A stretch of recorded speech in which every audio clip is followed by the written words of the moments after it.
tell Jill I found you. Just a second. Got in. Now I can turn off my things. They put me a wrong tag on my, that's why I'm a little late. Well, I'm not really late. I'm on time. Definitely not late. Are you in Denmark? Yes, I am. I'm coming March 15th of 2020. I'm doing a workshop in, what did she call it? Billund? Wow, that's very close to where I live. Yeah. You have to, I just talked to them yesterday. So I thought you were in Norway. Anyway, we're recording. So let me turn off all my little things here. Yes. So it's exciting. I looked and I went, oh my gosh, no, she's from Denmark. Yeah. I tell you, I'm having Danish luck. That's good fortune. I heard that expression, the Danes luck. My husband, he's in the military, and they have this phrase called a Dane's luck. Wow. Well, I feel it. I tell you, I feel it. It's like as soon as I've always had an affinity for Denmark, for the Nordic countries, but particularly I've been fascinated with Denmark. Oh, wow. And I've never been. Oh, I'm so happy you're coming because. Yeah, me too. I'm so excited. I'm going to London first, and then I was talking to the promoter about the following year, and then I said, well, I'm going to be in London. Why don't I just come for a couple days instead of a whole tour? So I'm going to start by coming in March. I'm very excited. So what are you going to be doing when you come to Denmark? I'm just teaching Oracle cards. Oh, wonderful. Yeah. It's my thing. So that's what people want. That's where I'm best known in Denmark, is for my cards. Oh, that's wonderful. And is it for students only, or is it for everyone who wants to team up with you? Anybody who wants to come to learn about Oracle cards can come. It's an event. I will definitely help you market it here in Denmark. Oh, I love that. And we can have a tea. And then that'd be so great. Yeah, so a lot of people don't know 100% how to work with the cards in the best way possible. There's a lot of professionals. There's a lot of people who just do it for themselves. They do it for friends. And then there's people who sell the cards. So every single one of my card decks gets sold in Denmark. So I thought, if I can go and really help everybody, use it and get the most out of it, I will do my job. Oh, that's so wonderful. And I always tell people, well, Colette Baron-Reid is the go-to expert on Oracle cards. Definitely. Thank you. I love your crystal. Oh, yes. My little baby. Baby. They talk. Now, that looks like it's part amethyst and part something else. Well, it's amethyst, but it has faded during time, and it has been in a store before. Okay. I had it in the window, so it was. Oh, it's bleached. Yes, it's a little bleached. Yeah, it's I love those geodes. Well, we can talk about it when I just ask me your questions. I'm sure we're going to do this. You'll definitely And I'm so grateful for you wanting to do this with me. That's my pleasure. Beautiful. And I want to say a huge welcome to you. Thank you. This interview that we're doing, the Oracle expert, that's you, and the creator of the world's most wonderful Oracle cards. Well, in my humble opinion, anyway. Thank you very much. I appreciate that. Oh, thank you. And in this interview, we'll primarily be speaking about the latest, exactly that one, yes. Crystal Spirit Oracles. Great. And of course, when I went to see you last year, the Oracle Palooza, I was because I have the Crystal School in Denmark, where I educate crystal healers and therapists and crystal. Oh my God, I'm so excited to be talking to you. I know, it was when Jill mentioned that to me, I was like, oh my God, because I remember you. And I was like, of course, but I forgot your name. So when the deck came out, I was going to actually contact you, but we couldn't remember because there's so many people. There was hundreds of people, and I don't know if you left us your card. So I'm very happy to be talking to you today because my Oracle was created to actually work with people like you. And it's not to teach people about crystals. It's to help the crystals speak. Exactly. So I'm not the crystal teacher. Right? So that's why it goes together. Yes, it certainly does. Oh my God. And I have a little, a part of my education on divination with cards and crystals. Perfect. So these are perfect. Oh, and good. I always teach the way how to use crystals is not to read about them in a book and then say, well, I need to get this fixed. Which one should I use? I always say you have to use your intuition and let the crystal speak to you. And I read in your book, the Crystal Spirit Oracle book, that's exactly what you say as well, that these cards, well, the ones that present themselves are the ones that has the message for you. Do you know what's really interesting about this? And I love to speak to a real crystal teacher and healer. I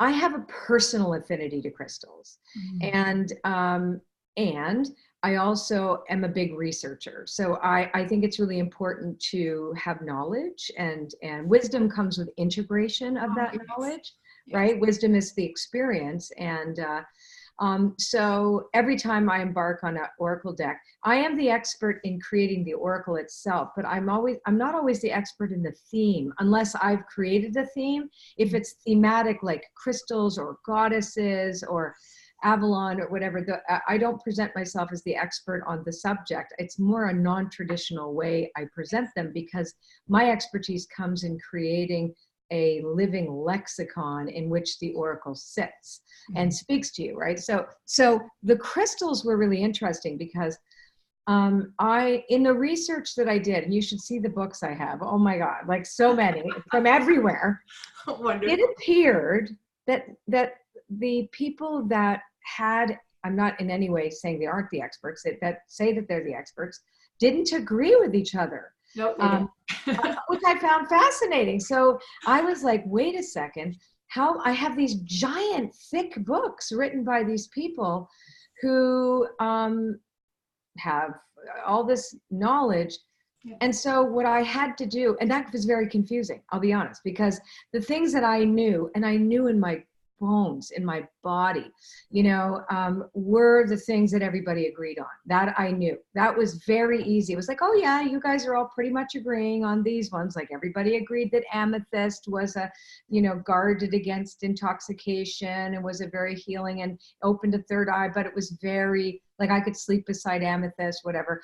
And they all knew that rose quartz was about love, self-love, etc. But you ask anybody about shungite or black tourmaline or amazonite or like citrine, I found that fascinating. So what I did was I had to make a decision, and my decision was I had to, the people that I felt most connected to that taught this, that I felt really in resonance with. I didn't agree with everything and the reason when I say I don't agree, it doesn't mean intellectually I know something more than them. It didn't feel right in my body. But for the most part, the people who taught crystal healing and I had the same viewpoint. And you and I have the same viewpoint, that you can have properties that we have concluded, and certainly I'm an animist. So animism is if I would say my primary belief system about the world. Animism is my primary belief system, where I believe that there's a spirit in all things, the spirit of animals, which is why I did spirit animal, the spirit of crystals. There is a consciousness and a personality, and its purpose is to communicate with us. And so consequently, what you said when we first started about really tuning in and allowing the crystal to speak to you in the way that it will, I think is a really crucial understanding. What is the most common, what are the properties that we know are true? Yes. And then how does it work for you? Exactly. Right? Like yes. that was taught to me, by the way. I became a Reiki master like 25 years ago. And the woman who taught me was also a crystal healer. And I was never planning on becoming a crystal healer. I learned things I was interested in. I was fascinated. And so I took a few courses from her, and knowing I wouldn't become a healer, but she's the one that actually said that to me. She goes, you know, a lot of people are going to say that they're experts, but yet will be called to a crystal for a purpose. Yes. You know, like she slept with Herkimer diamonds, you know, and not everybody does that. You know what I mean? So Yes. Making it very personal, and yet not going too far out of its properties that have been discovered in ancient times. You know, we learn from our histories with the living rocks and crystals, etc. Anyway, I could go on forever. Your turn. Well, you're supposed to. You're absolutely right with what you're saying, and what you experience is what my students usually experience. They experience this confusion. Well, how come that they not necessarily have that property and will work for me as is described in a book? Yeah. And as you said, different books have different they say different things. Properties. They say, oh, this isn't that. I'm like, how is that like that? Exactly. So I really do a lot of work on showing them and telling them why it is like that. And it's because it's energy tools, and they work with your energies, and your energy is not the same as someone else's. And, you know, if you have a headache, I usually use this example, and you have 10 people with 10, they've got a headache each. Well, what you call the cause for the headache will be 10 different causes. And I experience that the crystals work with the causes and not with the pain itself, but the cause that lies behind it. And that's why it's different. These 10 people with 10 headaches will need 10 different crystals. That's how I usually try to describe it. At the same time, because again, this is your world of teaching it to help healers work with it. Yeah. I think that's an amazing analogy that they'll have, but it's nuanced, right? It has a nuance, right? So I particularly love like petalite. So this is. Oh, right. Yes. But I'm really into it right now. So I have lots of it everywhere, but then I don't want it. And then I can't remember. This is it's like malachite. Lepidolite, is that right? Yeah, lepidolite. This is lepidolite. Yes, beautiful. Right. So so I have these things around me until I don't.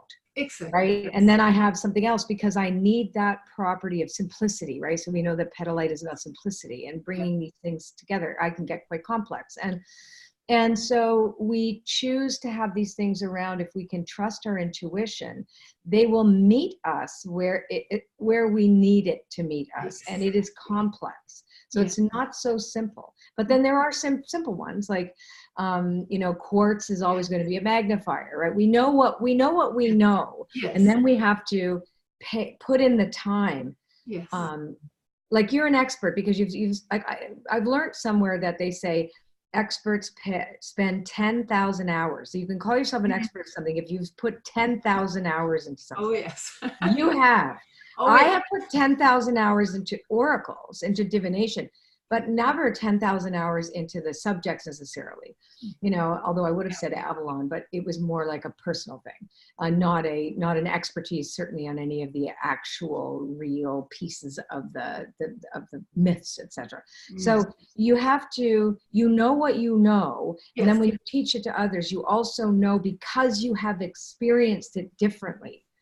That is why I think your school is so important. Yes, definitely. Yes. Because you're not giving it lip service, like this is always this is always that, right? And I think that's where we get into trouble. Yeah, exactly. And they learn very deeply how to feel their own intuition and use it.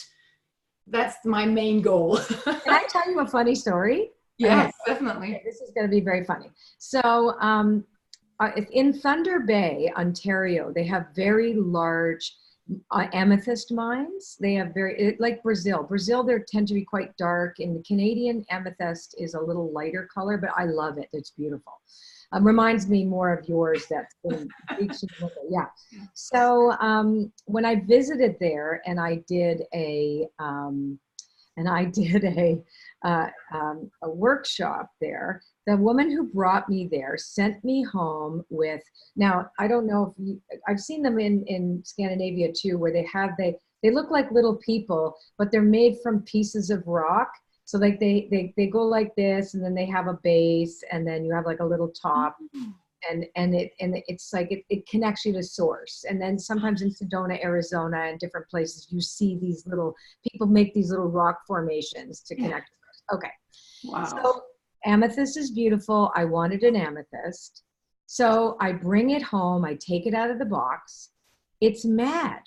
Like, it tells me, really, honestly, I don't want to be here. Every time I put it beside me, beside my desk, I'm like, I want to talk to it. I always like I connect to my crystals because I feel they're conscious. So I don't care if people think I'm crazy. I'm an animist. It's what I know. Yes. So this thing didn't want to be at my house. Like, move it to another room. No. Move it to here. No. Right. So, and finally I phoned her, and then it showed me a picture in my head. Because if you meditate long enough with a crystal, it will show you itself, its essence. It's like what it means to you, what it wants to say to you. Well, it just said, I want to go home. So it showed me a picture of a window ledge. So I call this woman up. See, when she gave it to me, it looked like she bought it from a store. So I phoned her up and I said, listen, I know you gave me this gift, but I got to be honest with you. This thing doesn't want to be at my house. And I think you had it in the window of your home. Is that true? And she went, oh my God, yes. But I wanted you to have something for my house. I said, well, it doesn't want to be at my house. I have to send it. It's really mad that you took it out of the window. And sure enough, I felt so much relief that I took the responsibility to send this rock. And she actually started getting headaches. So the windowsill was near her. So it was so interesting about the relationship between, actually, I'm thinking about another girl that did sort of something similar, where she took something away from her desk and started to get headaches. And she used to talk to a crystal, and the crystal was moved. And people forget that because we've been taught by materialist science, we are taught to believe that everything is separate and that there's no such thing as consciousness in an inanimate object. Like, we look at a tree and we just think, oh, it's a tree. It's not a conscious. We look at a rock specifically. Why would we think a rock or a stone or a crystal would think? But because we don't imagine that it would think like a human, because they don't. No. Consciousness isn't a thinking process. It is a presence process. Exactly. Right? Yes. It's a presence process. So if it is presence, well, then what? I mean, then it means that presence can act in service to you, but you have to act in service to it also.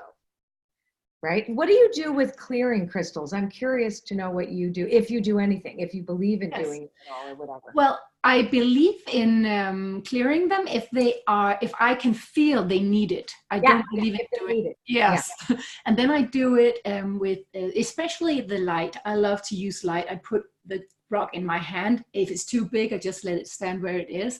And then I use the other hand and I imagine this cleansing universal light through and down through the crystal, pushing out the dirt or whatever it has picked up, and down to Mother Earth. That's what I do.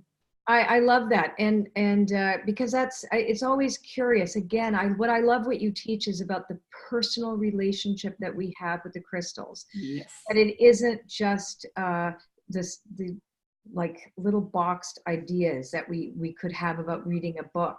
When I created the deck, when I created the Crystal Spirits Oracle, I had a really crazy experience. And so I was late. We had a lot of turmoil actually around the Goddess deck for a bit, which was fantastic because it taught me so much about what I needed to change and what I needed to look at. And it was a very, very skillful way that the Goddess had me on my knees to really, make some changes. Haven't done them perfectly, but am in process, right? Anyhow.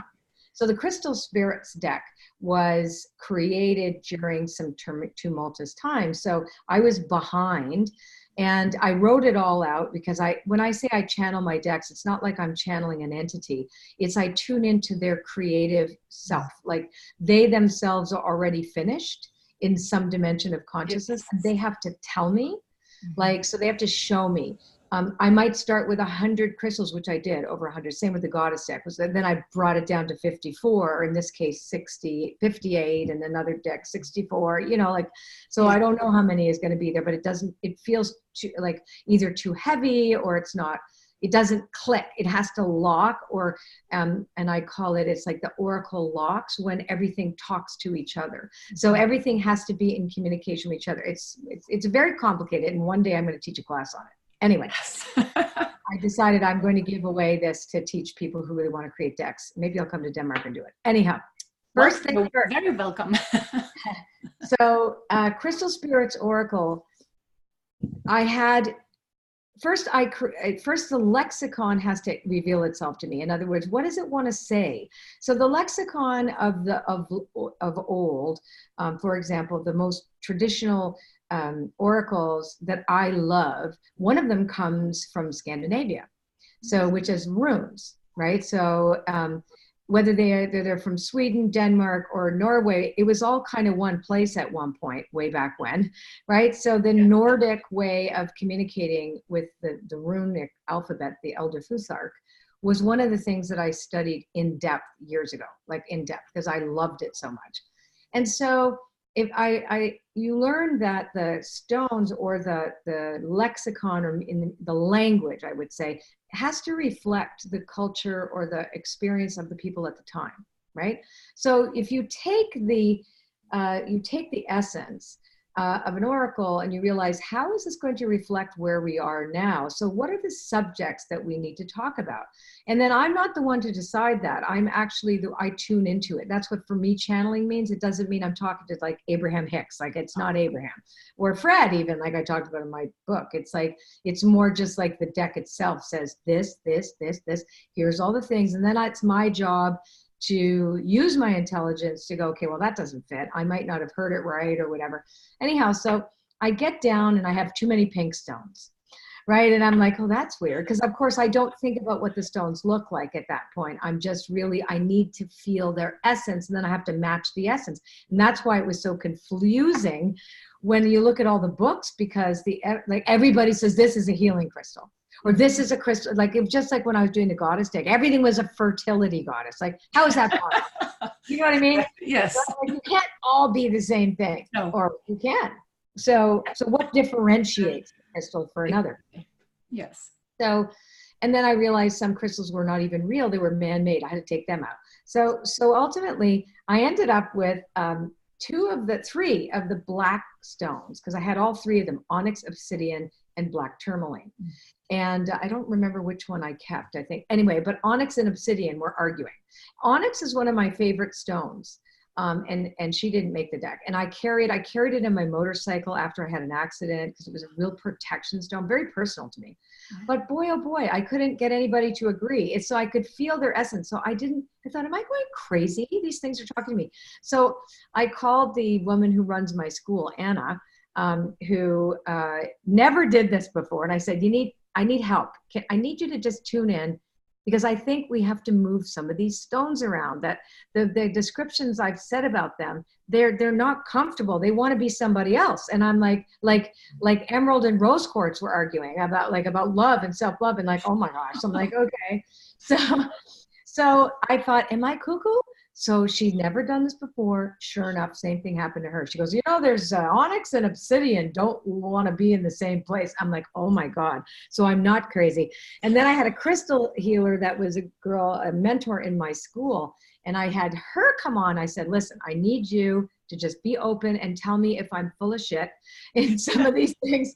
Like, have I gone way off? Because some of these feel so personal to me, and they're very talkative. Like, I'm not going to tell you which are which. You just tell me. And so she was the one that said, this is not a real stone. This is man-made. Like, and then there was another one, I can't remember, but she goes, this is a stone that this person trademarked. I'm like, oh, I can't have any of those in there. Like, how do you trademark crystals? That's ridiculous. Exactly. I have a whole chapter on that in my education. Who does that? Exactly. It's crazy. Ugh. Yeah. It's like nature belongs to everybody. Hello. Okay. So, but anyway, to make a long story bearable, it was just so fascinating because we were watching the stones self-select around the circle, going, "No, I want to go here, and you got this wrong." And they were literally talking to us like, "You almost, not quite." So I found that fascinating, and they were like arguing little sisters and little gremlins and fairies. They were very talkative. As soon as they all came together, it was like. I know that sounds crazy, but that's what happened. No, it isn't. It's really how they communicate. They do. I'm like, please connect me with the crystal people who really know this, because like, and then I was scared. I thought, oh my God, like, what if this is wrong? I mean, this is so personal. And I did know I've known about crystals for a long time, and I've had them in my home and I collected them. And then I had quite a few different crystal healers look at the deck before it was published, and then said, this is really good. Oh my God, these are speaking to us, and oh, thank you. And I thought, okay, good. I did my part. Yes. Yeah. So you really went through a process while creating this deck. Well, like how you teach. So let's go to, like, your school is a process-based school. It's not a heady intellectual, here's what you need to know about crystals, read this, and that's what it means. It's read this and then feel this. Oh yes, very much, yes. Right? And then they become very personal to them. And when working with crystals as a tool, then it's not obvious. Mm-hmm, exactly. Obvious, right? That you would put, this there or that there. Exactly. I love that. I love what you do. Love it. Thank you. Thank you. Yeah, no, it's great. I was so excited when you reached out, because it's like, yes, I want to talk about this. Well, that's wonderful. I love that. And I'm sure the way that you have approached with your deck of cards here with the crystals, it's definitely in alignment with what I teach and how to feel and use your intuition. And yes, definitely. Well, what's great about this, because you have all these crystal healers, is that it can really act as a gift for them when they need more information. Yes. Right. And that's why I created it. And I didn't even know I created it for that purpose until after I had done that. I went, oh, wow, this is really a second opinion deck for many people. It's especially for crystal healers. They can see what they see, and then they go, what else do I need to know? What do I need to add? So they might choose, like they realize a person has no energy, and they might get Bixbite, which is all about ambition and movement, etc. So, or Amazonite, which is about, again, a different type of movement, which is more flowing and slower, but it is about, life's ups and downs and doing that, if that's how they apply it. So it can really work as an adjunct to the work that you teach. Definitely. And also, I'm getting a lot of messages from people telling me I wasn't into crystals at all, but I really love this deck. Right? So, because you don't need to be into crystals to love the deck either. It really. Oh no. Yeah, that's true. Yes, definitely. Do you have a favorite card of this deck of cards? Okay, I do. Let me see if it pops up. Let me see. Which was I actually. I wrote a little note to it the other day. I have a recent favorite. Yes. Because that can change also, Yes. With time. Yes, a lot. I just want to find the card. So, not Petalite, although Petalite was one of my faves for a while. And Lepidolite and Petalite were my two faves for a bit. It's I never say it right. Dumaterate? Oh, yeah, Dumaterate. Yes. I'm not sure how you pronounce it in English, but yeah. No, Dumaterate, that's it. And I mispronounced it on my videos. I'm just trying to find the card. It's a kind of a mauve card in here. I tell you, I've been in a house clearing mode, and I started getting obsessed about this. And then it started showing up in the weekly oracle readings, right? Yes, of course. Right? And then I'm like, okay, what am I supposed to learn from this? And I realized, oh, wow, it is completely and directly, where is the bloody card? Don't tell me. Where did my husband put it? I think we took it out oh, maybe it's at the very end. I just want to show everybody, oh, well, maybe I can't. You know what? I think this is one of the cards my husband took out of the deck. Isn't that crazy? Oh. I mean, he put it on an altar to remind me. Okay, I can't show it to you. You probably have it in your deck. Yes, Anyway. I have every card here. Yes. So, but that one really reminded me that I needed to declutter and organize, and also organize my thoughts. I can become quite scattered when I have too many projects, especially when I'm doing oracles. I'm in a different zone. It's not like, it's a zone where you're in a receptive zone. And if you have to do a task, you're in a very opposite. You're in a, like, one is receptive, feminine, the other one's masculine, active. So it's, I don't jump well between the two, and then I get very confused. So that stone, having that around, but my most favorite stone, I can't believe that I wish I could show it to you because it's in the other room and I don't have good internet in there, but I have an 80-pound selenite crystal. Oh. Yeah, huge. Oh, huge selenite crystal. It looks like a harp, and it sits inside a like a little bit of amethyst and calcite, little squares of calcite. Oh my God, it's so gorgeous. Wow. And I put it in the center of my home. And boy, oh boy, it clears. I know it does. And I called her Saradwin, although someday she wants to be called Galadriel, and I don't know why, but anyway. Saradwin, which is the Celtic goddess of potentiality. So that's why I call her that, because she brings the potential in and she clears away stuff. But so Dumaterite and selenite are my two faves. And I usually wear Amazonite on my wrist. Yeah, just to keep me in flow. Yeah. And any of the blue stones. I love the blue stones. Oh, yes. What's your favorite? Oh my God. Well, that differs from day to day. And well, of course I love everyone, all of them. But I couldn't say. I just you couldn't say. Why did I say then? That's not fair. Well, I really love all of them. At the moment, I wear clear quartz crystals a lot. Interesting. I've done that for quite a while now. I've got the amethyst. I've got. Here it is. You've got the card. Was that the one you were telling? Oh, yeah. Do it to your right. Yes. Yeah, mine is backwards somehow. I don't know how to turn it. Yeah, well, it looks the right way for me. Oh, it doesn't? So, yes. Does this look the right way for you? Yeah. Yeah, so does it when you held it up. I love that. And you know, it's funny you wear a lot of clear quartz, which I love. So of course but when you look at the deck itself, there's things like watermelon tourmaline really stuck out for me. I just loved the way my artist created that. Yes, that's beautiful. Oh, do I need to wear that? So that's the other thing. You might be attracted to a card and you might not know what the crystal is. So you'll look at go, oh, I want that. So when you wear your clear, what are you wearing around your neck? That is a clear. Right. So when you wear clear, is it because you are asking for the clear quartz to magnify and amplify your intentions? I'm not sure because I use it intuitionally. Is that how I say it? Intentionality. Yeah. Intention. Yes. With my intuition, I've chosen it. And I feel that it brings a lot of clarity to me as well.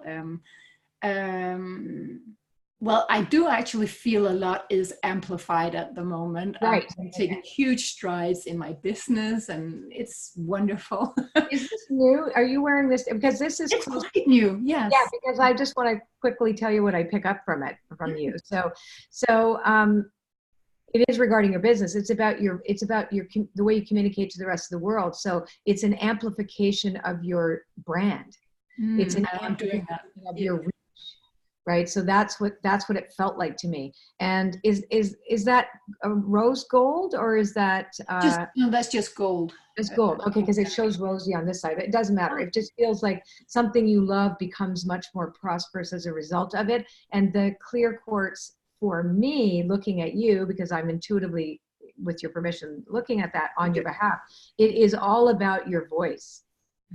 It's all about the message and empowering others. So I can imagine that your school is really taking off.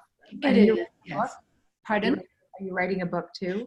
Yes, I have written part of it. I wrote a book, but we found out, me and people who are helping me, that's just part of the book. So, Yeah, I get it. It's getting future. So yes, I am. Yes. Yeah, I totally get it. I totally get it. Yes. Well, make sure you just keep doing it, because that's part of it. But the school is the one that feels like it's starting to grow because there's so much interest, and because the people that you've certified are getting a lot of results. So I think there's nothing better than word of mouth reputation, because right now, with the internet being the way it is, it's a wonderful tool to get known, yes, but reputation is something you can't manufacture. Eventually, I mean, you have to have stayability. And I get it. There's a lot of young, new, up and coming deck creators or crystal healers and stuff, and I want that. I'm so excited when I see new deck creators, but I always say, like, know where it's coming from. Where is that person coming from? You know, do they have the best intentions with it, or are they putting negativity into it? Like, you at least need to know where the source is, that you can't believe everything. And you may not resonate to something that's really resonant to someone else. Like there's lots of people who don't like my decks at all. Oh. Oh yeah, somebody said something on my Instagram page a little while ago saying that I don't know, that my decks were full of shit or something. Wow. Who cares? You know, like, there's 9 billion people on the planet, right? And you just have to have the real love of what you do and what you're presenting to people. You have to love it. You have to love it and feel integrous about it. And the money will come, or the rest will come. Never do anything to be famous, never do anything for the money. Do it because your heart is in it, and you will see success on the other end of it. Yeah. But you just can't stop yourself. I'm the question, what would you do if you had all the money in the world? Well, I'll still be doing what I'm doing. Me too. Yes, I would just put more away. Like, for me, if I had all the money in the world, I'd certainly expand my school, and I would hire teachers for it, because I would train teachers to teach in Oracle school. But what I would do with extra money is I would really support more animal rights organizations, and anti-racist. Mm-hmm. Like, there's a lot of things right now that are on my radar that are so important, and so I think I would give more. And then, so with that in mind, that's where where is our focus right now? So I've changed so much since the summer. Oh my God. It's like I've gone into such deep studying and deep learning. And, we are in a world right now that is so divisive, and I'm still uncovering ways in which I haven't even realized that I've contributed to it. And then how do we turn it around and be the change we want to see? And it's not going to happen overnight. It doesn't happen overnight. It happens. And I will, and also being okay with making mistakes. I used to be like, oh, I have to be perfect. And me too. Right? I'm like, forget that. Yeah. Right? I'm 61 years old. I'm an old dog. I'm an old hippie dog that needs to, retrain herself differently, and like, oh, wow, is that how I saw things? Ooh, that's got to go. And you realize that, and it's such an exciting time for us to be alive right now, to be part of these changes everywhere, no matter where you live, Denmark, Sweden, England, America, Canada, it doesn't matter. We're all being invited. We're all being invited to step into something that's uncomfortable. Yeah, exactly. Yeah, exactly. You said the word uncomfortable. Step out of your comfort zone. I'm living outside of my comfort zone almost all of the time, because I feel not a pressure, that's a wrong word, but the impotence from spirit, from my higher self, whatever I call it, to get my message out. That's the only important thing. Yes. So, and you feel it. And it is like a pressure. It feels like it's pushing you, right? Like I got pushed into all kinds of areas I never thought I would go into. And I'm in complete student mode right now in a lot of ways. I mean, I know what I can teach. I teach that very well, but I'm really in student mode. And that's one of my messages now, is like, really stay learning. What are you going to open yourself to? How are you willing to learn about these things? And we need more healing modalities. Like what you're offering there's something very special about that, and it supersedes nature. supersedes all. It supersedes division. It supersedes tribalism. It supersedes identity politics. It supersedes anything that divides us, because it's man-made what divides us. Nature hasn't divided us. No, we did it. Mm-hmm. And we have to undo it. Yes. You know, and so I think part of what you teach in your school is that there is healing that can be had in this, and crystals are relatively neutral, which I love too. Like there's neutrality. It doesn't differentiate between your culture or where you come from or what. Anybody can become a crystal healer if they want to. Yeah. I never thought of it like that before, but it's true. They don't discriminate in any way. No. They're wonderful. I love them. I know. Yeah, I really do. It's funny too, when you think back on your ancestors and, you know, who are we made of? Like, and who made us? And what have we been born into? And so I think that sometimes I make a joke that maybe we're just an alien board game that they're moving us around on a chessboard, but I'm up to the game, you know? Yes. Yeah. Yeah. I am. And crystals are part of that. Yes, they are. Can I ask you a question about the crystal deck, Of course. first oracle deck? You were saying that you had at least 100 crystals to begin with, and you had to narrow them down because there are hundreds of crystals and stones out there. How did you actually choose them? Was it feeling them, or?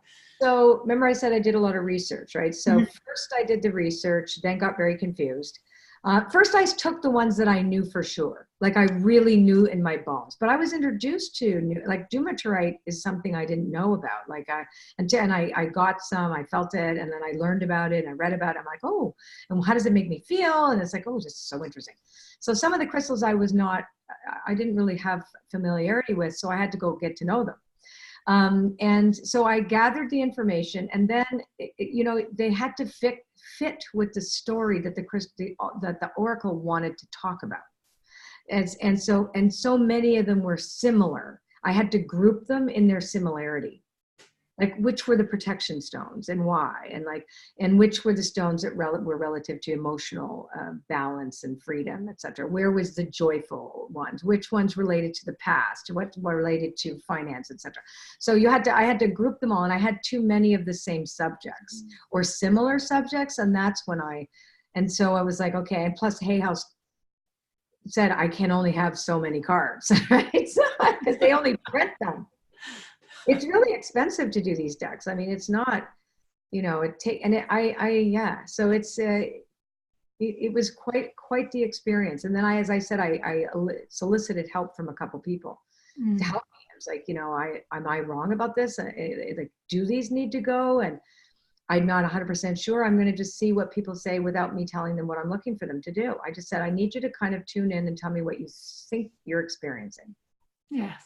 Oh, these two here. I'm like going, oh my God, there's me too. Right. Yeah.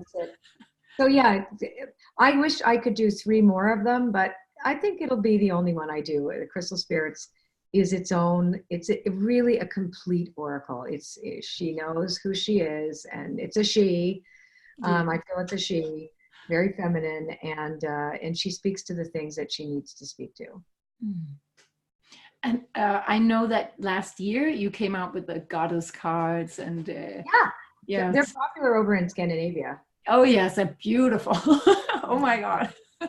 So is it possible that you could reveal a little about which decks you're working on right now? Of course I'll tell you. I have a lot of them. Wow. I have 11 decks now, and we just redid Wisdom of the Oracle, because I'm redoing some of my older card decks to make them more inclusive and diverse. So I'm redoing some of those card decks. So I redid Wisdom of the Oracle. I'm putting out another deck with Alberto Villaldo I'm working on right now called the Shaman's Dream Oracle. Very clear too, because people get confused about the shaman. He is a shamanic expert. I came in to help create the oracle. I was the one with the expertise about oracles. So I'm very clear that I am not a shaman, but I studied it, but I don't call myself one. So there's that, and it's gorgeous. Oh my God, that's going to be beautiful. The newest one that's actually coming out for publishing is called the Oracle of the Seven Energies, using the number 7 as the magical mystical number, and then loosely it's loosely inspired by a number of different systems, like the 7 energies of the chakra system, but it is not a specific chakra deck. The 7 notes of the C scale in music, the diatonic scale, the 7 rays of the work of the esoteric work of Alice Bailey. So there's 7, the 7 colors in a rainbow. So it's an energetic deck. It's really good. Like, I was amazed. Oh my God, I'm so excited about this deck. And then after that, I have an oracle, because my background is Jungian psychology. I never finished my degree, but I studied it for years, and I just didn't need a degree because I don't care about being a psychologist. So I notice in our world, especially in the new age, it's okay. It's fine. She can bark. She's barking because of you, honey. You want to come and say hi to Denmark? Come here, Tinkerbell. Up. No, you don't want to come up? Okay. You want to come and say hello? You usually do. All right. I have 3 Pomeranians. Anyway, you want to come? Oh, you want to come, Ojibula? Hang on. Little you said, come on up with Mama. Come and say hi to Denmark. Yes, I know you do. You're a good girl. Okay. Yeah. Okay. Ojibula. Oh, hello, sweetie. Okay, the Oracle of Shadow and Light. I find a lot of people bypass the more shadowy elements. So I say the shadow represents what is hidden, what is mystical, what is complex, and not necessarily dark meaning negative. It's more the shadow is what treasure is hidden, right? And also I find that people tend to bypass, and certainly in the kind of new age world, everybody wants everything to be happy, joyous, and free.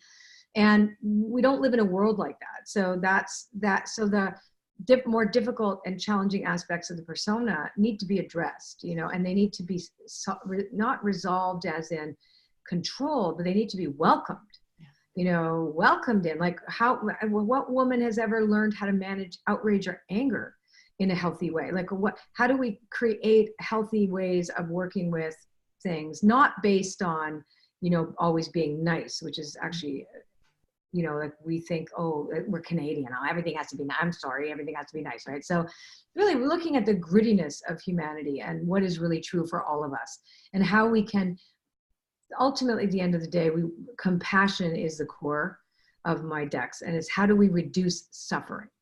So sometimes it means we have to look at how do we add to suffering of others. And a lot of us are in big denial about that. So then that's been something I've been really diving into in the past number of months, especially since last year. Like, well, where's my contribution to that, and how do I change it? And like I said, I'm not perfect. I'm certainly not perfect. I have screwed up I don't know how many times, trying my best. And it's like, I think if you're willing to do that work. So that's another oracle. And then I have 2 more after that, which I'm not going to talk about yet because they're still not contract. I don't have the contract for them, but until I run out of ideas, I will be doing an oracle card deck for Hay House once a year. Unless that year I don't want to do a deck, and then in which case I skip a year. Wow. Well, thank you for sharing that. That was wonderful. And I love Denmark will get them. Denmark. Yes, definitely. Oh my God, we love them. You can, and people who come on to, my educations, they learn how to love them. Not how to, they learn. If they didn't know them on beforehand, they get to know them. That's for sure. Yeah, so, thank you. Yes. I'm just really committed to making my work relevant, and again, whoever's gonna like my stuff's gonna like my stuff. There's gonna be lots of people who don't. Art is subjective. Some people are offended by the art sometimes, or whatever. And what are you gonna do? Like, yes. You have to be discerning about how you are around the new changing landscape of where we're at, and you have to have a really good intention, and understand sometimes your intention has not a good impact on some people, and you can't walk around apologizing to the world. You can make the changes that you can make, and then you have to stand up for yourself too in some ways. But that for everybody that's watching this, I'm not talking just about me, I'm talking about all of us. You know, like, how do we stay in our integrity when somebody else might think crystals are devil's worship?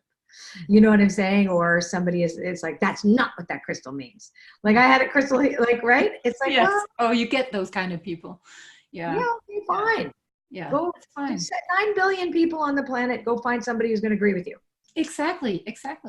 And you have people who say these things that, well, this crystal does this and this does that. And there are people who need that. That's where they start. And I feel like That's when where I they are started. ready. Pardon? I started there. Mm-hmm. I had to learn, and then I was like, oh, that's not the same for me. How come? Exactly. Okay, down now. So they learn, they evolve, and then they learn how to use their intuition. And then, you know, we take these steps all the time, and people need help here, they need help here, and it's different teachers. So yeah, I yeah. always tell people too, like, you're gonna get bored of me one day. You're gonna want a different teacher. Mm-hmm. I don't believe in having followers behind me. I believe in having a big lineup beside me.